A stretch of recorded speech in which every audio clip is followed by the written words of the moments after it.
afuera, es decir, no tenían que pagar cárcel. Muy raro era el caso en que tenían que estar en los centros de privación de la libertad de menores. Y claro, lo que sucede es que cuando se pedían las medidas socioeducativas, volvíamos los ojos al hogar y en el hogar habían familias disfuncionales, padres adictos a la droga, niños en estado de orfandad, niños, hijos de madres solteras que no tienen la posibilidad de cuidar de sus hijos todo el tiempo porque tienen que salir a trabajar, muchachos que están en familias en donde ya inclusive su propia familia les tiene miedo, entonces no existía ningún tipo de rehabilitación ahí.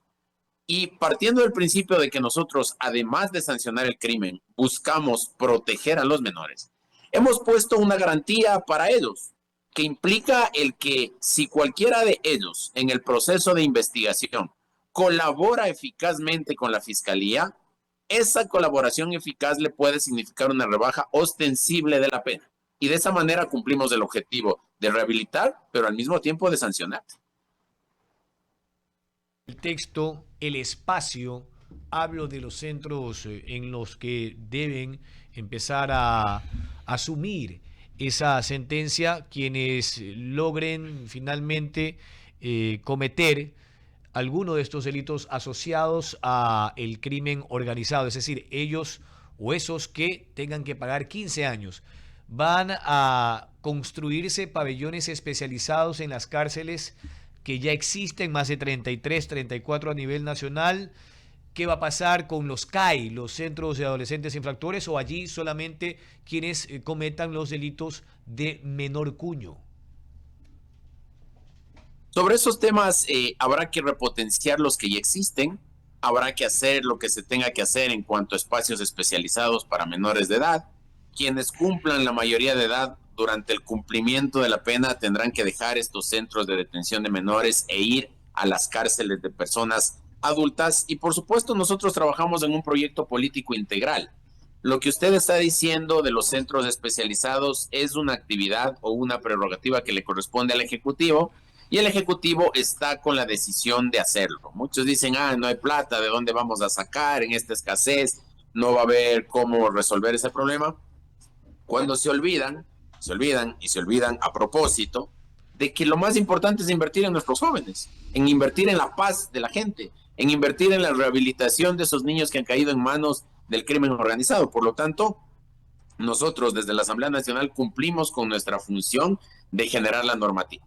Pero felizmente hay acuerdos preestablecidos ya para poder repotenciar lo que hay, mejorar lo que hay y, si es del caso, construir lo que haga falta. El asambleísta por ADN, Andrés Castillo, está en el diálogo de la tarde. Continúa Leonidas. Gracias, asambleísta. Gracias, Jorge. Asambleísta, ¿cómo le va? Buenas tardes. La UNICEF ya ha mostrado su rechazo a esta aprobación de esta ley, obviamente, que permite jugar a los menores como con rasgos de adultos.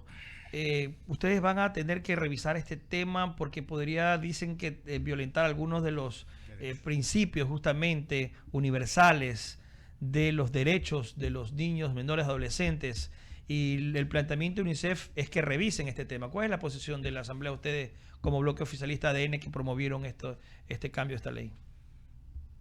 Primero, que en el Ecuador no estamos inventando el agua tibia.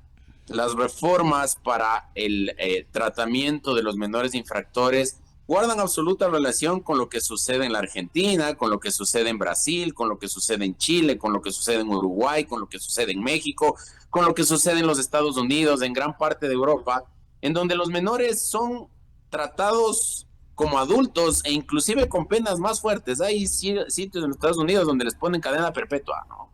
Y claro, estas organizaciones lo que hacen es descontar la facturita que reciben para dar estas luchas. Yo ayer en el Pleno hacía una exposición en donde decía que el 86%, que se escuche bien, especialmente los señores de la UNICEF y esos 4 grupúsculos ahí de defensa de los derechos humanos que medran de las ONGs de afuera, el 86% de los jóvenes que están involucrados en el crimen organizado son asesinados, mueren en combate, caen a manos de la misma mafia o mueren en cualquier circunstancia violenta entre los 14 y 17 años. Estamos hablando que al corte de hoy estamos más o menos en los 470 jóvenes por año muriendo en esa edad, formando parte de las bandas y de la delincuencia organizada. Sobre ellos, ¿qué dice la UNICEF? Sobre eso, ¿qué dicen las organizaciones de derechos humanos? ¿Alguno de ellos defiende a aquellos jóvenes que caen a manos de, no a manos, que caen a ser procesados por la justicia? ¿Alguno de ellos les pone un abogado, les pone una defensa, alguna cosa? No, no les ponen nada.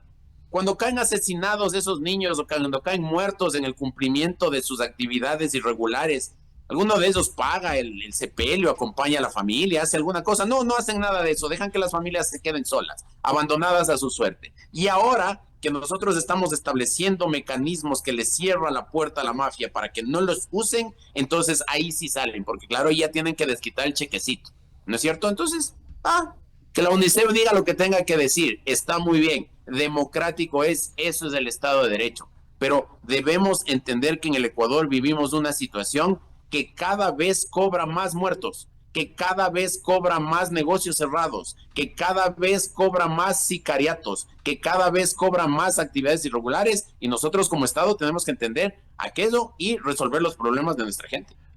Asambleísta, en cuanto a las sanciones y las penas que obviamente se aplican, le pregunto, ¿tiene el Estado la infraestructura para aplicar la ley y que esos jóvenes que van a aumentar porque se aplica unas penas mayores van a tener que pasar más tiempo en estos internamientos? El Ecuador tiene estos centros de rehabilitación para jóvenes. Yo recuerdo el correccional de menores acá en Guayaquil hace algunos años, quemaban colchones, se escapaban, se salían. Si vamos a llenar esos correccionales de más chicos, más jóvenes, le pregunto, ¿cómo el Estado puede enfrentar esto? Porque vemos que el tema carcelario está asignado. Ahora, ¿qué vamos a hacer? ¿Vamos a asignar a los centros de rehabilitación de menores? ¿Cómo la y digresión aparte, otra de las propuestas que se hicieron el día de ayer es que vamos a ir con todo en contra de los criminales extranjeros. En el Ecuador tenemos un hacinamiento de 5,000 y pico de extras, de presos extra de los que soporta la capacidad de las cárceles. Y tenemos aproximadamente 2,800 presos extranjeros. Entonces, sobre eso también estuvimos trabajando ayer y eso es importante saber. Ahora bien, debemos entender que los centros de detención para menores no es que se van a llenar de más gente porque van a pasar más tiempo. Ojo, cumplen la mayoría de edad y se van a un centro de detención de adultos. Por lo tanto, en el peor de los casos, si es que es detenido un joven de 14 años, a lo mucho estará 6 años en ese centro de detención y tendrá que salir. Hay centros que tenemos que repotenciar, como decía en la respuesta a la primera pregunta. Hay centros que se deberán crear. Hay espacios que se deberán abrir en donde ya existen los centros de rehabilitación. Pero por supuesto, todas estas medidas no buscan sancionar solamente. Lo que buscan es repeler aquella puerta abierta que tenían para seguir delinquiendo. Porque ¿qué es lo que le dice la mafia al menor de edad? La mafia le dice, oye, si tú matas 1, 2, 3, 4, 5, no pasa nada. A lo mucho te vas 6 meses presos y regresas. ¿Y regresa a qué? A continuar en lo mismo. No es que regresa pues ya para ser un estudiante de colegio y después ir a la universidad porque ya tiene los recursos suficientes. No, regresa a seguir haciendo exactamente lo mismo a nombre de la mafia. Nosotros lo que ahora estamos haciendo es aislarles de ellos, por más duro que suene, para que puedan aprender los artes, la música, la literatura, las letras, se puedan graduar de bachilleres, puedan tener algún arte, oficio con el cual puedan emprender en la vida, con la cual puedan defenderse, y eso será en estos centros especializados para menores. Entonces, por ahí va la propuesta y eso es lo que queremos cristalizar. Asambleísta, sin lugar a dudas, la población, la ciudadanía pide mano dura, mano firme con el tema de la delincuencia para combatir a la delincuencia organizada, estos grupos que están causando terror en el Ecuador. Pero la solución debe ser integral, va más allá de pronto de endurecer penas. ¿Qué pasa, por ejemplo, con la atención prioritaria a estas personas donde el Estado ya no participa, donde el Estado no existe y donde las mafias son las que controlan estas zonas urbanos marginales que son realmente el centro de operaciones de ellos? ¿Qué pasa con el Estado? ¿Cómo legislamos también para tocar ese tema? Porque no todo puede ser endurecer las penas. Por ahí creo que es un parche, pero no es toda la integralidad. Y estoy totalmente de acuerdo con usted. El ataque de la delincuencia organizada, el reto de la delincuencia organizada es en contra del Estado. y el Estado tiene que responder de manera integral a partir de todas sus instituciones. El Ejecutivo haciendo lo suyo, dotando de todo lo necesario para las Fuerzas Armadas, que haya toda la logística, cascos, chalecos, munición, vehículos tácticos, helicópteros, cuarteles, uniformes, alimentos, nuevos efectivos militares y policiales, en fin, todo lo necesario. Al mismo tiempo, programas sociales a través del Ministerio de Inclusión Económica y Social, a través del Ministerio de Educación, de todas las instituciones encargadas de proteger a la sociedad en general, mucho más a nuestros niños, niñas y adolescentes. Al mismo tiempo lo tiene que hacer la función judicial, teniendo todas las herramientas necesarias para poder juzgar correctamente al delincuente y reducir a la prisión si existe mérito. Asimismo la fiscalía acusando, asimismo la policía investigando, asimismo el ejército haciendo sus operativos, asimismo los medios de comunicación, la Corte Constitucional, es decir, enfrentar organizadamente a la delincuencia, porque las bandas están organizadas, las bandas tienen jefes, las bandas tienen cadena de mando, las bandas tienen gatilleros, tienen extorsionadores, tienen operativos, tienen traficantes, tienen todo un poco. Todos cometen delitos, pero organizadamente. Y nosotros acá, en lugar de remar todos en la misma dirección, tenemos que tolerar, entender y conversar con un poco de desocupados que utilizan este tipo de temas para ganar recursos desde afuera y oponerse a las medidas que el pueblo ecuatoriano no solamente que clama, sino que necesita. Mire lo que sucede en Durán, mire lo que sucede en la Nueva Prosperina, por citar dos casos de los dos distritos más peligrosos del país. Ya casi no hay reclutamiento de jóvenes ahí. Ahora hay alistamiento voluntario de los jóvenes dentro de esos grupos. ¿Cuándo lo vamos a terminar? ¿Cuando la señora Sibel Martínez diga que ya lo tenemos que terminar?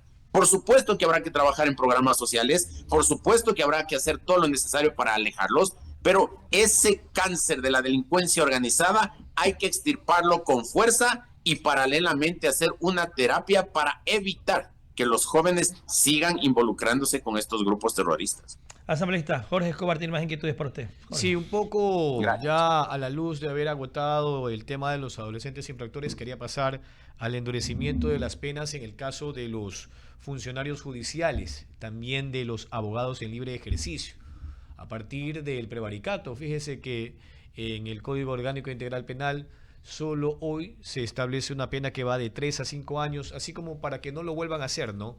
Que no vuelvan a soltar a peligrosos delincuentes, cuidado y van a volver a cometer ese tipo de cosas. La gente no lo ve muy bien, ¿no? Y ustedes han planteado que eso suba de 7 a 10 años, ya eso es lo que ya se ha aprobado más que el planteamiento, y en el caso de la liberación de los cabecillas e incluso en el marco de un conflicto armado interno, esa pena puede subir hasta 13 años. Un poco para desglosar aquello, asambleísta, porque también hoy el COIP solo sanciona con prevaricato a un juez. Ustedes han metido en el mismo saco a los fiscales. Porque la norma que nosotros aprobamos el día de ayer tiene como título la Ley de Integridad Pública. Y el servicio público no está solamente en el Ejecutivo, no está solamente en las reglas de la contratación pública, no está solamente en la Asamblea Nacional y sus límites o avances, está también en la Administración de Justicia. Y hemos visto cómo en los últimos tiempos la Administración de Justicia, lastimosamente, a través de algunos de sus miembros, porque no son todos, también hay jueces y fiscales de primera categoría y hay que apoyarles y hay que respaldarles y hay que animarles y hay que impulsarles. Pero hay otros, en cambio, que a propósito o no, hacen de la interpretación de la norma una alcahuetería para aquellos que cometen delitos. Y hay abogados que en el marco de la interpretación o de la alegación en proceso llevan a error a la Administración de Justicia. Y eso es una pata coja para la lucha contra la inseguridad. Es una pata coja para la lucha contra el narco. Hace días pasados yo proponía, y lo voy a seguir proponiendo a través de proyectos ordinarios de ley, que en el Ecuador debemos pensar seriamente en la activación de los jueces sin rostro, porque lastimosamente en el Ecuador al delincuente no se le puede ver la cara, los medios de comunicación están prohibidos de mostrar la cara de los delincuentes porque se les está violando los derechos humanos. Pero las víctimas tienen que ir en persona, con su cédula, con su firma, a la fiscalía a presentar la denuncia para que se pueda juzgar cualquier delito y todo el mundo les conoce. Y los fiscales, que son los que acusan, los conoce todo el mundo. Y los jueces, que son los que juzgan, los conoce todo el mundo. Casos han habido en Guayaquil en donde los fiscales mueren en los bajos del edificio de la Fiscalía de la Merced cuando han estado conociendo casos de la delincuencia organizada y a ellos no les protege nadie. Entonces, así como se va a sancionar a los corruptos y desconocedores del derecho, también debemos llevar adelante todo un proyecto que proteja a los jueces y fiscales que están enfrentando estos casos tan delicados y que son susceptibles inclusive de perder la vida por tramitar este tipo de procesos. Así es que esto tiene que ser en doble vía, pero por supuesto que no es de inmediato, por supuesto que no es rápido, porque la lucha contra la inseguridad es una serie de pasos concatenados y engranados que nos permitan como sociedad enfrentar a esto que tanto nos está flagelando. Lo mismo hicieron en el caso de las sanciones que hoy establece el Código Orgánico Integral Penal para los abogados cuando, por ejemplo, ellos divulguen secretos de sus defendidos a la parte contraria o, de hecho, se pasen al otro bando. ¿Cuál es la sanción que hoy establece el COIP asambleísta y cuál pasa a ser con lo aprobado en la Ley de Integridad Pública? Porque de manera complementaria también, hoy ese código establece, no solamente para los abogados, sino también para los funcionarios judiciales, una suspensión de actividades, una prohibición de hasta 6 meses. Ustedes están allí disponiendo que sea de por vida, que no vuelvan nunca más a pisar una corte. Sí.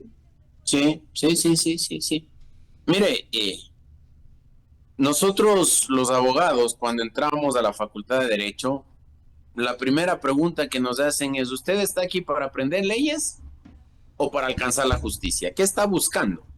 Porque muchos creen que el ejercicio de la abogacía es el aprenderse de memoria las reglas jurídicas y torcerlas a beneficio de su cliente, cuando en realidad lo que debemos propender nosotros como abogados es alcanzar el bien supremo, que es la justicia.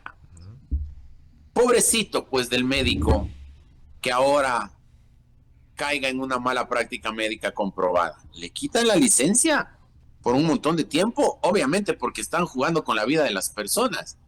Pero cuando hablamos de abogados que por defender narcotraficantes, por defender grupos de delincuencia organizada, por defender mafiosos, por defender gatilleros, por defender asesinos, tuercen la ley y se burlan de las víctimas de esos delitos, pues bueno, ya no están ejerciendo la profesión bajo el principio fundamental de alcanzar la justicia.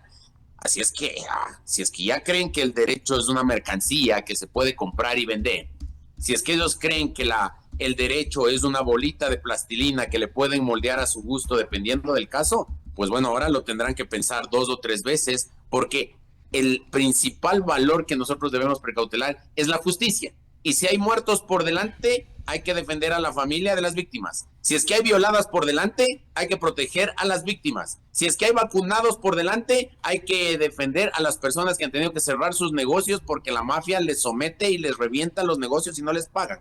Esa es la posición que nosotros tenemos. Así es que, si es que hay abogados que están del otro lado, legítimo es, defiendan. Hasta el más contumaz delincuente tiene derecho a la defensa. Por supuesto que sí. Y a gozar de un profesional, por supuesto que sí. Lo que no se tiene derecho es a torcer la ley, a virarse al otro lado, a estar jugando a 2 bandas o estar ejerciendo el derecho como una mercancía que se compra y se vende y que aquí no diga nada, nadie.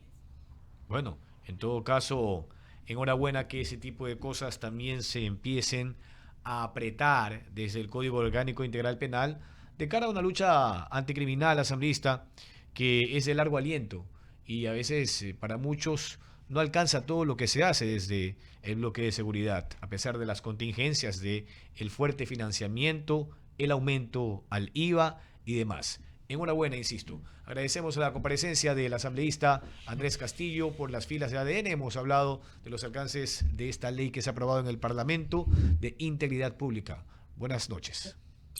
A ustedes, muchísimas gracias. Que tengan un buen resto del día y un saludo para su audiencia. Ahí estaba Andrés Castillo, entonces desde Quito, ¿no? Acompañándonos en el análisis de este tema, que sin lugar a dudas, pues generará mucho más debate durante los próximos días. 17:50.